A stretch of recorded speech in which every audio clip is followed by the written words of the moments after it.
क्या अगले 5 साल तक अगर स्टॉक मार्केट रिटर्न नहीं देता है तो फिर क्या होगा? मतलब ऐसा भी हो सकता है कि अगले 5 साल तक रिटर्न न दे। तो इस बात का जवाब इस वीडियो के अंदर दूंगा मैं आप लोगों को। और एक अपडेट दे देता हूं कि वॉरेन बफे साहब, जो कि इन्वेस्टिंग की दुनिया में भाई दुनिया के अंदर सबसे बड़े नाम है, उन्होंने एक काइंड ऑफ चेतावनी डोनाल्ड ट्रंप को दी है। अब देखो, Donald Trump and Warren Buffett, इन दोनों के बीच बनती नहीं है। क्यों? क्योंकि Elon Musk and Warren Buffett, इनके बीच भी नहीं बनती है। इलॉन मस्क एंड ट्रम्प साहब जिगरी हैं। तो मतलब ये जो वॉरेन बफे साहब है वो दूसरी पार्टी के एंड इलॉन मस्क, ट्रम्प, ये सब दूसरी पार्टी के। एक तरफ समझ सकते हो, दोनों अलग अलग थिंकिंग के लोग हैं। लेकिन जो वॉरेन बफे साहब ने चेतावनी दी है वो सही चेतावनी दी है। उन्होंने सीधा सीधा कह दिया है कि ये जो एक्ट ऑफ वॉर, मतलब ये जो टैरिफ वॉर शुरू कर रहे हैं ट्रंप साहब, ये काइंड ऑफ एक वॉर की तरह ही है। और यहाँ पे जब दिक्कतें होनी शुरू होंगी तो कोई परी यहाँ पे, कोई टूथ फेरी, मतलब कहने का मतलब कोई परी यहाँ पे, कोई एंजल यहाँ पे बचाने नहीं आएगा। क्योंकि सबको पता है भाई, वॉर होता है किसी भी तरीके का तो एक साइड नुकसान नहीं होता है, दोनों साइड नुकसान होता है। जो ये टैरिफ वॉर ट्रम्प साहब कर रहे हैं, क्या अमेरिका के अंदर इसका नुकसान नहीं होगा? ऑलरेडी अमेरिकन मार्केट्स के ऊपर इसका असर देखने को मिल रहा है। खराब हो रही है, गिर रही है मार्केट्स। और ये टैरिफ वॉर का के एक बहुत बड़ा कारण बनेगा अमेरिका के अंदर महंगाई।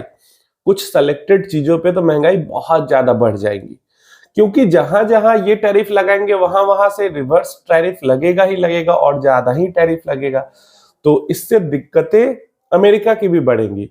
लेकिन पता नहीं डोनाल्ड ट्रंप अपने लिए, अपने मोटिव को पूरा करने के लिए, या फिर चुनाव में जो वादे हुए हैं उसको पूरा करने के लिए, जो भी उनका जो भी रीजन है, वो ये सब चीजें कर रहे हैं। इसका नुकसान पूरी दुनिया को भुगतना पड़ेगा। मान लो इंडिया के ऊपर टैरिफ नहीं भी लगता है, जो कि बहुत ही कम उम्मीद है।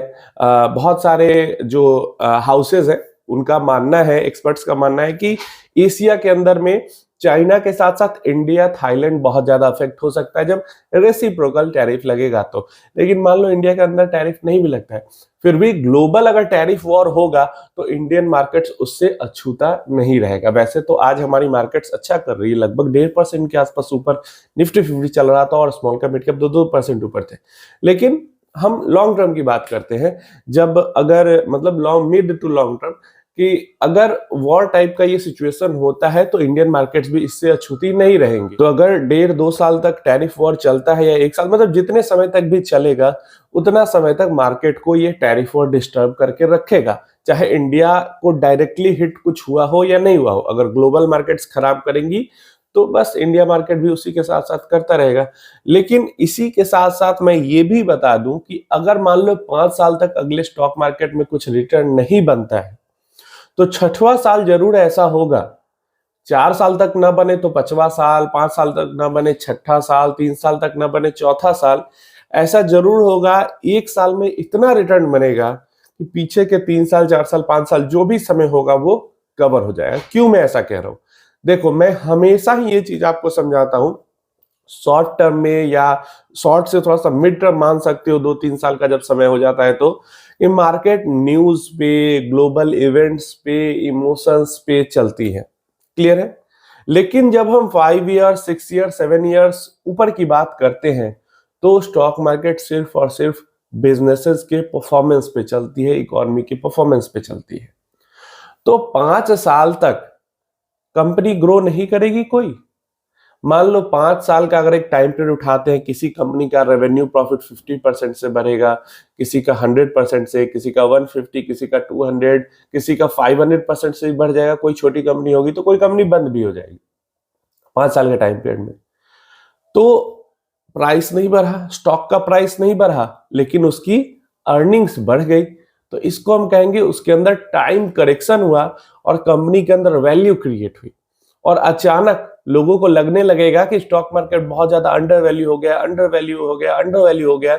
उसके बाद एक साथ बाइंग आएगी सारे लोगों की और जंप करेगा मार्केट। और यही होता है इक्विटी मार्केट के अंदर में। अब आप लोग कहोगे कि हो सकता है 5 साल तक कंपनी की अर्निंग भी ना बढ़े। डेफिनेटली 5 साल तक कंपनी की अर्निंग नहीं बढ़ेती। कब?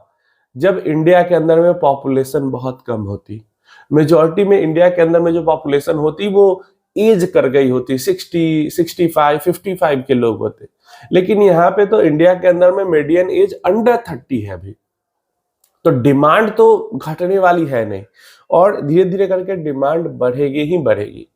देखो, लोग बहुत ज्यादा चाइना और जापान के एग्जाम्पल देते हैं, लेकिन लोग भूल जाते हैं कि जापान की जब स्टॉक मार्केट पीक किया था उस टाइम पे इन्फ्लेशन थी ही नहीं वहां पे, और उसके जो एज था लोगों का, मीडियन एज, वो ओल्ड एज की तरफ था, जिसके कारण डिमांड और महंगाई दोनों घटी, और जिस कारण से उसका स्टॉक मार्केट वहां पे पीक कर गया था। चाइना की बात करते हैं तो अगेन वहां पे वही चीजें हमें देखने को मिलती है कि वन चाइल्ड पॉलिसी जो था वो उसकी इकोनॉमी के लिए, चाइना की इकोनॉमी के लिए बहुत खराब साबित हुआ। और अभी के प्रेजेंट सिचुएशन आप देखोगे तो चाइना भी और जापान भी मतलब लोगों को प्रोत्साहित करता है, लोगों को फायदे देता है कि आप रहो, आप पेरेंट्स बनो, बच्चे पैदा करो, उसके लिए प्रोत्साहित करता है। क्योंकि सबको पता है भाई, यंग पॉपुलेशन होगी तो इकोनॉमी में डिमांड बढ़ेगा। और हमारे देश के अंदर बाय डिफॉल्ट ये बेनिफिट है कि मेजॉरिटी, एक तो 150 करोड़ लोग, ऊपर से मेजॉरिटी में लोग अंडर 30 है। तो यहाँ पे अगले सिर्फ 5 साल नहीं, यहाँ पे अगले कम से कम भी तो 20-25 साल तक डिमांड बहुत तेज रहने वाली है। शॉर्ट टर्म वाले ये जो इवेंट है वैल्यूएशन को लेकर या ग्लोबल इवेंट्स को लेकर, टैरिफ वॉर को लेकर, ये सब हो रहा है सिर्फ और सिर्फ न्यूज़ेस के कारण मार्केट की स्थिति खराब हो रही है। लॉन्ग टर्म में कंपनीज बिजनेस के ग्रोथ पे डिपेंड करेगी, और बिजनेस ग्रोथ किस पे डिपेंड करेगी? इकोनॉमी के अंदर डिमांड है या नहीं।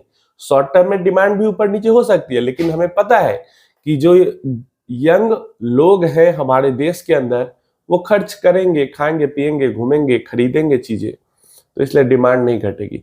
तो यही रीजन है जो मुझे लगता है कि अभी हमारे मार्केट्स का हाल हो सकता है मैक्सिमम 2-3 साल तक मार्केट कुछ नहीं करे, एक ही जगह पे रहे, टैरिफ वॉर के कारण या जो भी रीजन हो। जैसे 17-18 मतलब 18-19, 20 में कोविड आया, उसके बाद जंप आया, नहीं तो 18-19 में भी मार्केट कुछ अच्छा नहीं कर पा रही थी, खासकर small cap mid cap market.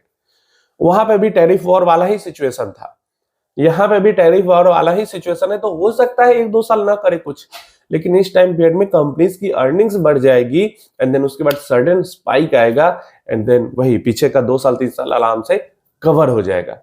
तो मार्केट इसी तरीके से काम करती है, और यही रीजन है जो मैंने बताया कि अभी चाइना और जापान से हमारी इकोनॉमी थोड़ी सी अलग बनती है।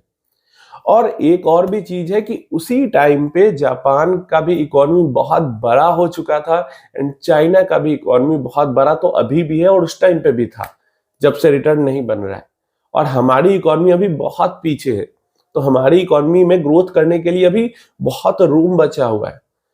तो ये सारी चीजें जब आप देखते हो, समझते हो, तो समझ में आता है कि अभी हमारे देश के अंदर में रिटर्न बनाने के लिए बहुत टाइम बचा हुआ है। खासकर अभी जो हमारी जनरेशन है उसके पास टाइम है पैसा बनाने के लिए मार्केट्स के अंदर।